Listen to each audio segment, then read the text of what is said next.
பலமுறை மனு கொடுத்தும் தீராத பசி, அதிகாரியின் ஜாதிய வன்மம். இந்த வேலையை எனக்கு கொடுங்க சார், இதை விட்டால் வேற எந்த வேலையும் தெரியாது அப்படின்னு சொல்லி கதறி அழுகிற ஒரு அரசு போக்குவரத்து கழகத்தில் தற்காலிகமாக பணியாற்றும் நடத்துனர் தம்பிதுரை. 2024 25 வரைக்கும் சங்கரங்களில் சீலார வேலை பார்த்துக்கிட்டோம் சார். அங்கே இருந்த PM குமார் சாரும் முப்படாம ஒரு மேடம் இருந்துக்கிட்டு என்னை இருந்துக்கிட்டு நீ ரொம்ப நாள் வேலை பார்த்தேன், வேலையை விட்டு போங்கன்றுச்சு. நான் செங்கோட்டைட்டு போய் வேலை பார்த்தேன். அங்கேயும் குமார் சார் வந்து மேனேஜர் சொல்லி என்னை இறக்கி விட்டார்.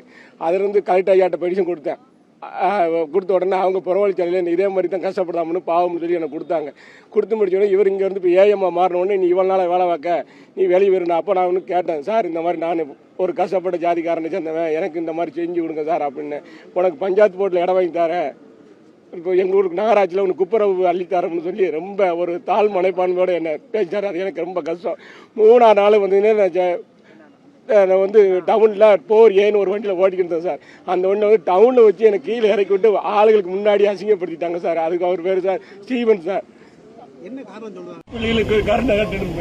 எனக்கு எங்கள் பிள்ளை சொன்னது என்னால் மறக்கவே முடியல மாட்டேங்கய்யா. எப்பா கலெக்டர் நல்ல முறையில் வாங்கிட்டு வாங்க, இல்லாட்ட மருந்தோடு வாங்கிட்டு சொன்ன வார்த்தை என்னால இருக்க முடியல ஐயா. ஏதாச்சும் செய்யுங்க ஐயா, நீங்க பார்த்து. அதாவதுங்க, திருநெல்வேலி அரசு போக்குவரத்து கழகத்தில் வந்துட்டு தற்காலிக நடத்துனராக வந்து வேலை பார்த்துட்டு இருந்திருக்காரு.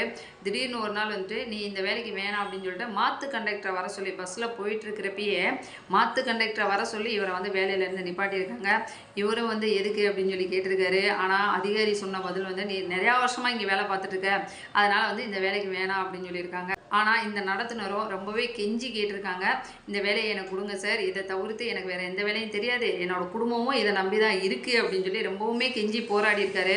ஆனால் அதிகாரி வந்து என்ன சொல்லியிருக்காரு அப்படின்னோம்னா, இந்த வேலைக்கு வந்து வேணாம், ஆனால் உனக்கு துப்புரவு தொழிலாளி வேலை வந்து கொடுக்குறேன் அப்படின்ற மாதிரி வந்து சொல்லியிருக்காருங்க. இப்படி காரணமே இல்லாமல் வேலையை விட்டு நீக்கிட்டாங்க அப்படின்னு சொல்லிட்டு கலெக்டர் ஆஃபீஸில் மனு கொடுத்துட்டு உட்காந்து கதற இந்த ஒரு வீடியோ பார்க்குற எல்லாருமே வந்து கண்ணீர் சிந்த வைக்குங்க. அப்படி பார்க்குறப்போ இந்த நாகரிக சமூகத்தில் இன்னமும் அதிகாரத்துவ அடக்குமுறை தொடருது அப்படின்னம்னா இந்த வீடியோ வந்து ஒரு சாட்சிங்க. இந்த மாதிரி அதிகாரத்தில் இருக்கிறவங்களோட ஒரு நிமிட அலட்சியம் வந்து ஒட்டுமொத்த குடும்பத்தையே கேள்விக்குறியாக்குதுங்க. அதனால இதுக்கான நியாயம் கிடைக்கணும் அப்படின்னம்னா காரணமே இல்லாமல் அவரை வந்து வேலையிலேருந்து நீக்கினதுக்காக இந்த ஒரு வீடியோவை வந்துட்டு எல்லாருக்கும் ஷேர் பண்ணுங்க.